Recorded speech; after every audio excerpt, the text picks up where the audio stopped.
والتینی انجیر کی قسم، والزیتون اور زیتون کی، وطور سینین اور طور سینا کی قسم، وہذا البلد الامین اور اس امن والے شہر کی قسم، لقد البتہ تحقیق یا بے شک، خلقنا الانسان ہم نے انسان کو پیدا کیا، فی احسن تقویم سب سے خوبصورت سانچے میں، ثم پھر، رددناہ ہم نے اس کو لٹایا، اسفل سافلین سب سے نیچے، الا الذین آمنوا مگر جو لوگ ایمان لائے، وعملوا الصالحات اور انہوں نے نیک عمل کیے، فلہم اجر تو ان کے لیے اجر ہے، غیر ممنون بے انتہا نہ ختم ہونے والا، فما یکذبک پھر کس چیز نے تجھے منکر بنایا، بعد اس کے بعد، بالدین بدلے کا یا کہیں قیامت کا، الیس اللہ کیا نہیں ہے اللہ، باحکم الحاکمین سارے حاکموں سے بڑا حاکم۔ اس سورہ مبارکہ میں اللہ جل جلالہ نے انسان کی ابتدا اور اس کی موت کے بعد دوبارہ زندہ ہونے کو بیان فرمایا۔ ابتدا میں اللہ تعالیٰ نے 4 قسمیں بیان فرمائیں۔ نمبر 1 انجیر کی قسم، نمبر 2 زیتون کی قسم، نمبر 3 وطور سینین طور سینا کی قسم، نمبر 4 وہذا البلد الامین اور اس امن والے شہر کی قسم۔ 4 قسمیں اللہ تعالیٰ نے اٹھائیں۔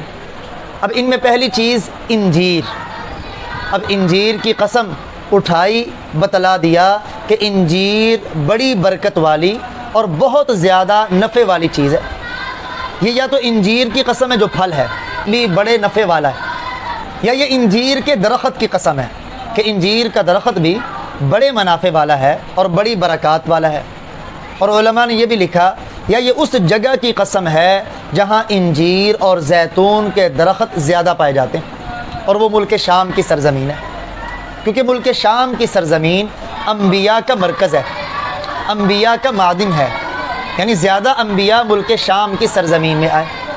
سیدنا ابراہیم علیہ السلام ہجرت کر کے ملک شام میں ہی آئے، اور عیسیٰ علیہ السلام کی ولادت بھی وہیں ہوئی۔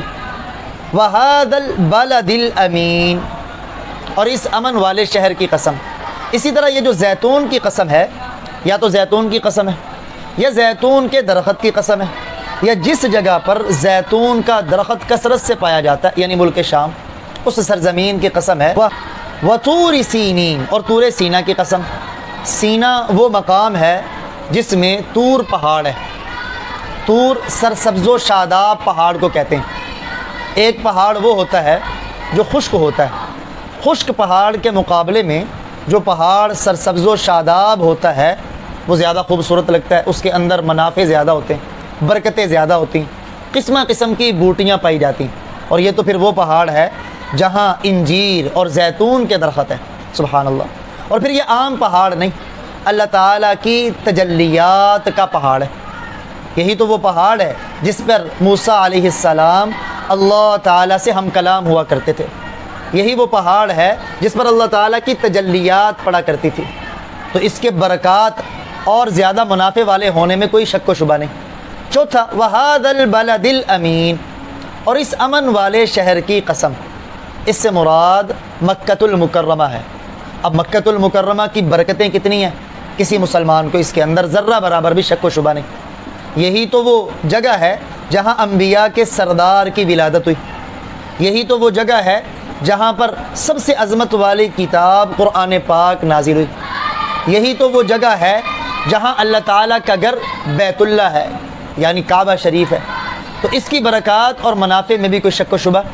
اب یہی مکۃ المکرمہ ہے جہاں ہر نیکی کا اجر اللہ کی بارگاہ میں 1,00,000 نیکی کے برابر ہو جاتا ہے۔ بندہ ایک نماز حرم میں پڑھے تو 1,00,000 نمازوں کا ثواب ہے۔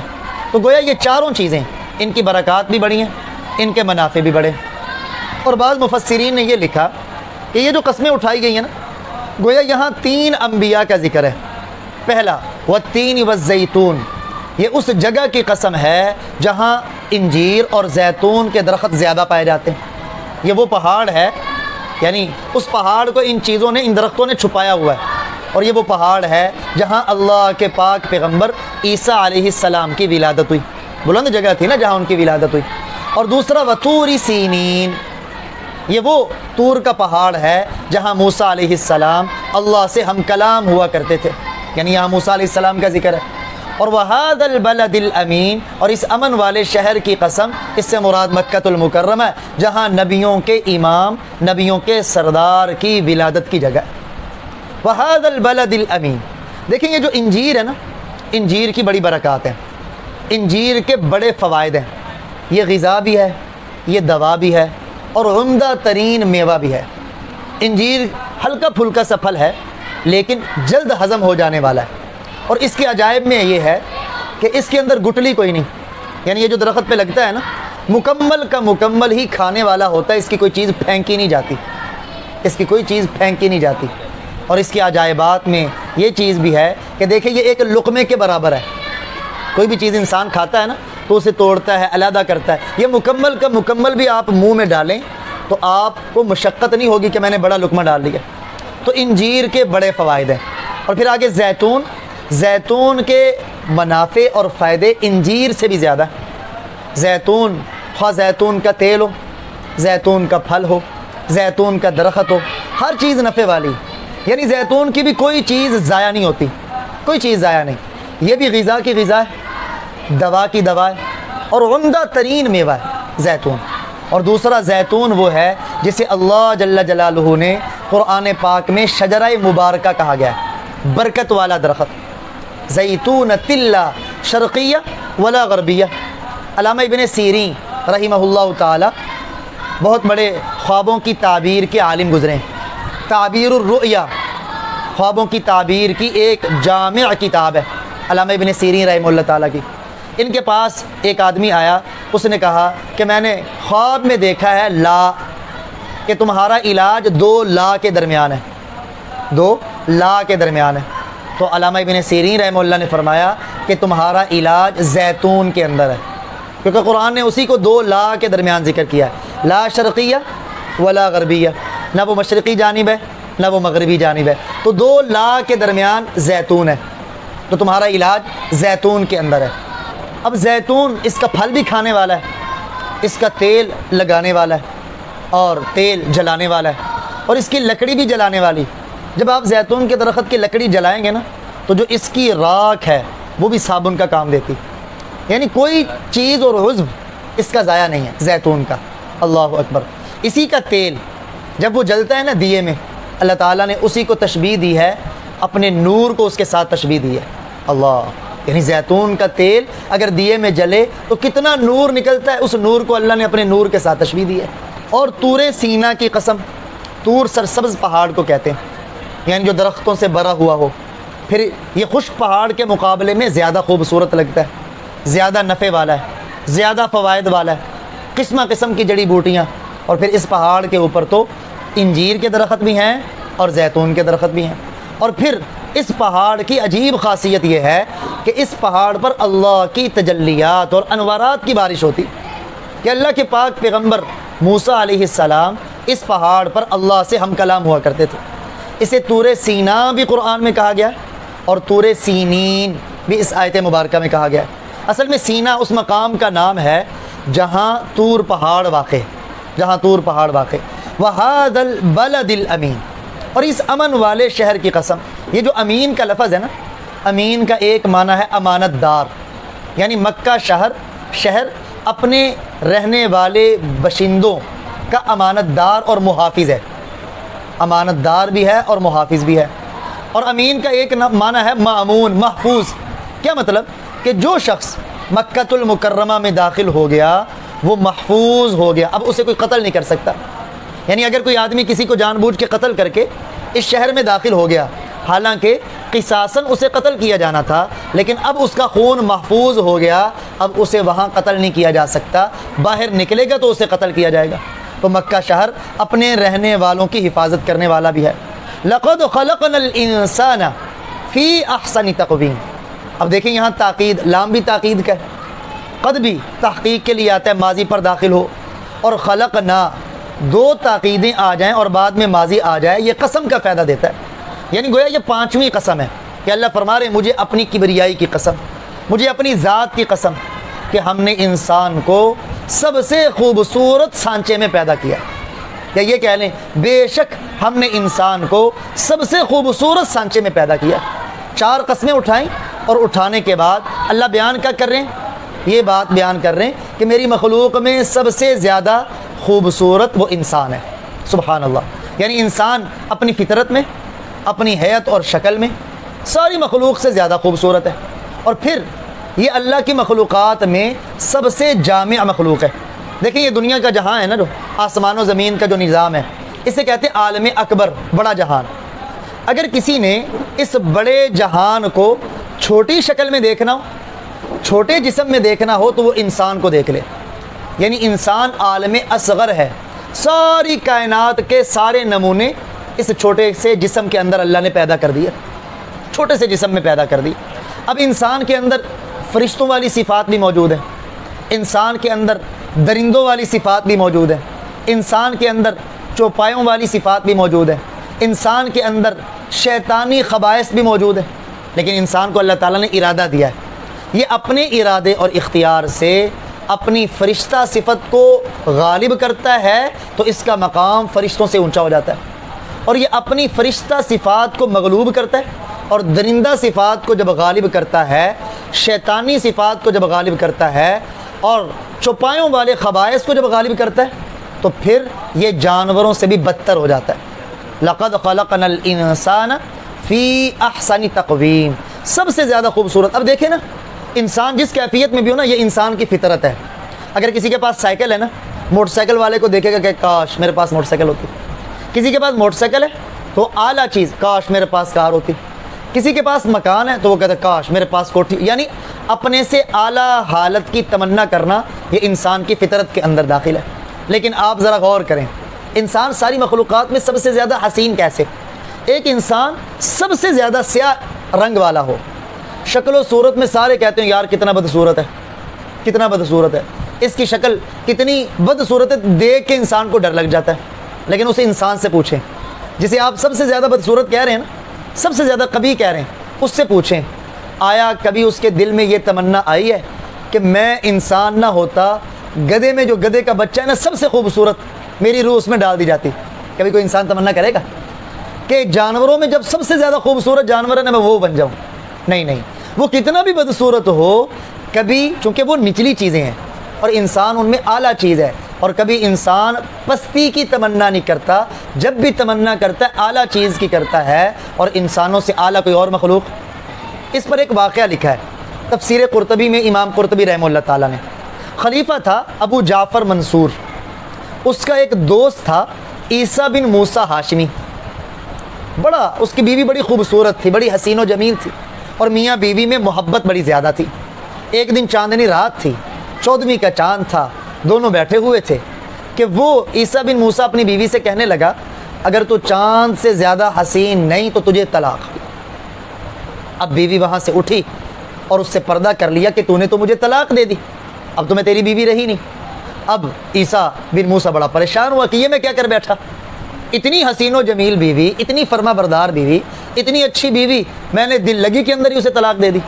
یاد رکھیں یہ جو طلاق ہے نا، طلاق اور نکاح، ان کے الفاظ انسان کسی کے ساتھ دل لگی میں کرے تب بھی ہو جاتے ہیں، غصے میں کرے تب بھی ہو جاتے ہیں۔ عموماً بعض ساتھی طلاق دے لیتے ہیں اور پھر جب مسئلہ پوچھتے ہیں نا، جی مفتی صاحب میں تو غصے میں کہہ بیٹھا، تو طلاق غصے میں دی جاتی، لیکن یہ عیسیٰ بن موسیٰ نے تو دل لگی میں اپنی بیوی کو طلاق دے دی۔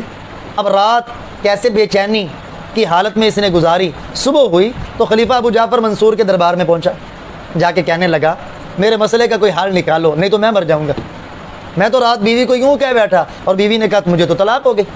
تو ابو جعفر منصور نے اپنے علاقے کے شہر کے علماء اور مفتیان کو بلایا، بھی بتاؤ اس مسئلے کا کیا حل ہے۔ سب نے کہا اس کی بیوی کو طلاق ہو گئی، اب وہ اس کی بیوی نہیں رہی۔ اب وہ بڑا پریشان، لیکن ایک سبحان اللہ امام الائمہ، سراج الامہ، کشف الغمہ، امام اعظم ابو حنیفہ نعمان بن ثابت سب کے رحمۃ اللہ تعالیٰ، ان کا شاگرد بھی وہاں ایک بیٹھا ہوا تھا، وہ خاموش تھا۔ ابو جعفر نے اس سے پوچھا ہاں بھی تمہاری کیا رائے؟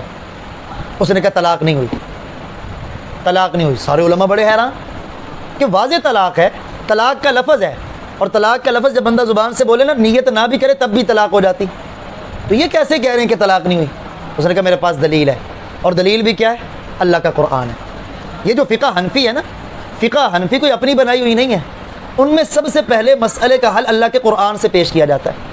قرآن میں صراحتاً نہ ہو تو احادیث مبارکہ سے پیش کیا جاتا ہے، احادیث مبارکہ میں نہ ہو تو صحابہ کرام کے اقوال سے پیش کیا جاتا ہے، صحابہ کرام کے اقوال میں صراحتاً نہ ہو یا تعارض ہو تو پھر وہاں اجتہاد کیا جاتا ہے، اور یہ اجتہاد کرنا بھی اللہ کے نبی کی سنت ہے، آپ کے احادیث سے ثابت ہے۔ بہرکیف انہوں نے کہا میرے پاس اللہ کا قرآن ہے۔ اب دیکھو علماء کتنے بیٹھے تھے، امام صاحب کے شاگرد کے علم کا یہ حال ہے، امام اعظم ابو حنیفہ رحمہ اللہ کے علم کا کیا حال ہوگا؟ تو سارے علماء کے کان کھڑے ہو گئے کہ تمہارے پاس قرآن کی کیا دلیل ہے، ہم نے بھی تو قرآن پڑھا ہوا ہے۔ پھر انہوں نے سورۃ التین کی تلاوت کی کہ اللہ نے 4 قسمیں اٹھائیں اور اٹھا کے فرمایا لقد خلقنا الانسان فی احسن تقویم، ہم نے انسان کو سب سے زیادہ خوبصورت سانچے میں پیدا کیا، یعنی باقی جتنی بھی مخلوق ہے سب سے زیادہ خوبصورت حسین و جمیل وہ انسان ہے۔ چاند بھی تو اللہ کی مخلوق ہے، تو انسان اس سے بھی زیادہ خوبصورت ہے، لہذا عیسیٰ کی بیوی چاند سے بھی زیادہ خوبصورت ہے، ان کی بیوی کو طلاق نہیں ہوئی۔ اب اگلی آیت مبارکہ میں انسان کی پستی کا ذکر ہے، ثم رددناہ اسفل سافلین، پھر ہم نے اس کو لٹایا سب سے نچلے طبقے میں، سب سے نیچے پھینک دیا ہم نے اسے۔ کیا مطلب؟ اس کی 2 تفسیریں مفسرین نے بیان کی۔ پہلی تفسیر، اس کا مطلب یہ ہے کہ انسان جب ابتدائی اس کی عمر ہے، جب وہ جوانی میں ہوتا ہے تو لقد خلقنا الانسان فی احسن تقویم، خوبصورتی میں اعلیٰ ہوتا ہے، لیکن جوں جوں وہ بڑھاپے کی طرف جاتا ہے تو وہ سب سے نیچے گر جاتا ہے۔ اب اس کے اعضاء کام کرنا چھوڑ جاتے ہیں، وہ جو چہرے کا حسن و جمال تھا وہ بدصورتی میں تبدیل ہو گیا، جو اس کے اندر قوت تھی وہ کمزوری میں تبدیل ہو گئی، معذور ہو جاتا ہے۔ اب دیکھیں نا، ایک حیوان ہے، جانور ہے، جانور بوڑھا بھی ہو جائے نا تو انسان اس سے فائدہ اٹھاتے ہیں، بڑھاپے میں بھی ذبح کر لیں اس کے گوشت کا کام آ جاتا ہے، لیکن انسان جب بڑھاپے میں جاتا ہے اپنے آپ سے تنگ ہوتا ہے، موت آ جائے تو اس سے کوئی فائدہ اٹھا سکتا ہے؟ تو اللہ فرما رہے ہیں پھر ہم نے اس کو لٹا دیا سب سے نیچے، یعنی کمزور ترین حالت کے اندر یہ لوٹ گیا۔ لیکن الا الذین آمنوا، مگر وہ لوگ جو ایمان لائے اور انہوں نے نیک عمل کیے، ان پر ایسی حالت نہیں آتی۔ کیا مطلب؟ اب دیکھیں اچھی طرح سمجھیں، جس کی زندگی دنیا کے پیچھے گزری وہ تو بڑھاپے میں سب سے نیچے گر جاتا ہے، کیونکہ جس کمائی کے پیچھے وہ دوڑ لگا رہا تھا نا، اب وہ دوڑ نہیں لگتی، اب تو دوسرے بھی اس سے تنگ ہیں۔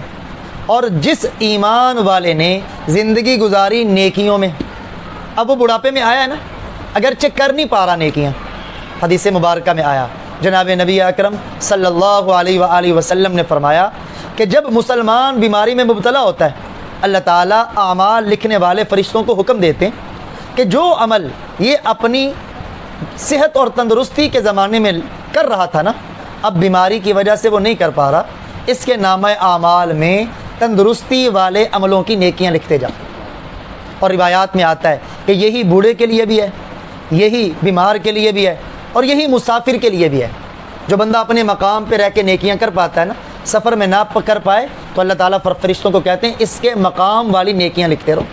بڑھاپے میں نہیں کر پاتا، جو جوانی میں کرتا رہا، اس لیے میں بڑے احترام ادب سے عرض کروں گا، جوانی کی آپ کی عمر ہے، اس میں نیکیوں میں دوڑ لگا دیں۔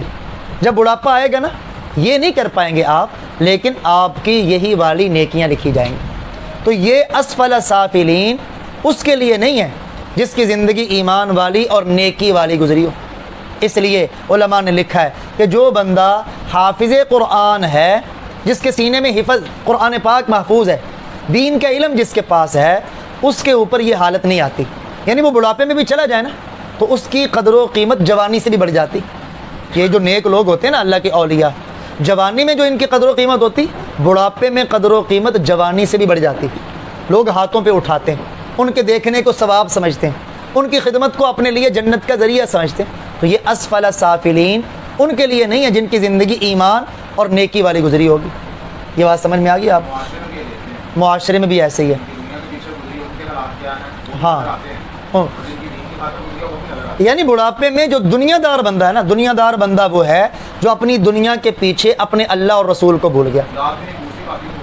ہاں اسے اس کی اولاد نہیں پوچھتی، محلے والے نہیں پوچھتے، اور جو دینداری میں گزرتا ہے سبحان اللہ اولاد بھی ہاتھوں پہ اٹھاتی، مخلوق بھی، سارے دلوں میں اللہ اس کی محبت ڈال دیتا ہے۔ ایک مطلب اس کا یہ ہے کہ یہ بڑھاپے کی عمر ہے۔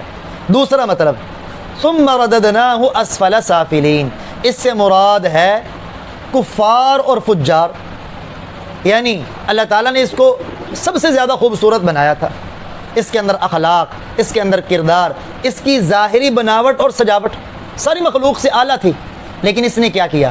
چاہیے تو یہ تھا کہ یہ اپنے اندر اخلاق لے کے آتا، اپنا کردار اچھا بناتا، اس نے اللہ کا انکار کر دیا، اس نے نبی کا انکار کر دیا، اس نے قیامت کا انکار کر دیا، تو یہ کر کے اس نے اپنے آپ کو جانوروں سے بھی بدتر کر لیا اور سب سے جہنم کے نچلے طبقے میں اپنے آپ کو پھینک لیا۔ دیکھیں نا، جس کا جتنا اونچا مقام ہو نا، جب وہ گرتا ہے زیادہ بلندی سے اتنی پستی کے اندر جاتا ہے۔ تو انسان مخلوقات میں سب سے بلندی پر ہے، جب یہ کفر اختیار کرتا ہے، یہ اللہ کا انکار کرتا ہے، یہ نبیوں کا انکار کرتا ہے، یہ گستاخی کرتا ہے، قیامت کا انکار کرتا ہے، جب گرتا ہے تو سب سے زیادہ پستی اور گہرائی کے اندر گرتا ہے۔ الا الذین آمنوا، بچتے کون ہیں؟ جن کے پاس ایمان ہے، وعملوا الصالحات، اور نیک عمل ہے، ان کو کیا ملے گا؟ فلہم اجر غیر ممنون، ان کے لیے اجر ہے بے انتہا، نہ ختم ہونے والا۔ آگے اللہ تعالیٰ فرماتے ہیں کہ دیکھو اب تمہارے سامنے آ گیا قوت کا زمانہ بھی، کمزوری کا زمانہ بھی۔ انسان جب ابتدا میں پیدا ہوا نا تو کمزور تھا، خلقناکم من ضعف ثم جعلنا من بعد ضعف قوة، پھر ہم نے کمزوری کے بعد قوت دی، جوانی آ گئی، اور پھر قوت کے بعد کمزوری آئی۔ تو یہ جو حالتیں تمہاری بدل رہی ہیں نا، اللہ بتا رہے ہیں جو اللہ کمزوری سے قوت، قوت سے کمزوری میں بدل سکتا ہے، وہ کمزوری کے بعد جب تم مر جاؤ گے دوبارہ زندہ کرنے پر بھی قادر۔ تو آگے اللہ فرما رہے ہیں فما یکذبک بعد بالدین، یہ ساری صورتیں جاننے کے بعد اب کون سی چیز ہے جو تجھے قیامت کا منکر بنا رہی؟ الیس اللہ باحکم الحاکمین، کیا اللہ سارے حاکموں سے بڑا حاکم نہیں؟ اس میں آپ صلی اللہ علیہ وسلم کو تسلی دی جا رہی کہ یہ کافر آپ کو جھٹلا رہے ہیں، آپ کی مخالفت کرتے ہیں، آپ کی دعوت سن کے قبول نہیں کر رہے، آپ پریشان نہ ہوں، اللہ سارے حاکموں سے بڑا حاکم ہے، ان کی کرتوتوں پر وہ انہیں سزا ضرور دے گا۔ یہ جو آخری آیت ہے نا سورہ والتین کی، اس پر نبی اکرم صلی اللہ علیہ وسلم نے ارشاد فرمایا کہ جب کوئی سورہ والتین کی یہ آیت پڑھے الیس اللہ باحکم الحاکمین، تو اس کے بعد یہ الفاظ پڑھے وَأَنَا عَلَىٰ ذَلِكَ مِنَ الشَّاهِدِينَ، اس میں نا کیا نہیں ہے اللہ سارے حاکموں میں بڑا حاکم؟ تو بلا، کیوں نہیں؟ جواب میں بلا، کیوں نہیں، یعنی اللہ سارے حاکموں میں سب سے بڑا حاکم ہے۔ وَأَنَا عَلَىٰ ذَلِكَ مِنَ الشَّاهِدِينَ، اور میں اس پر گواہ ہوں کہ میرا اللہ سارے حاکموں میں بڑا حاکم ہے۔ احناف کے ہاں نماز کے باہر جب یہ پڑھی جائے پھر تو یہ جواب دیا جائے، لیکن نماز کے اندر جب اسے سنیں تو پھر یہ جواب نہ دے۔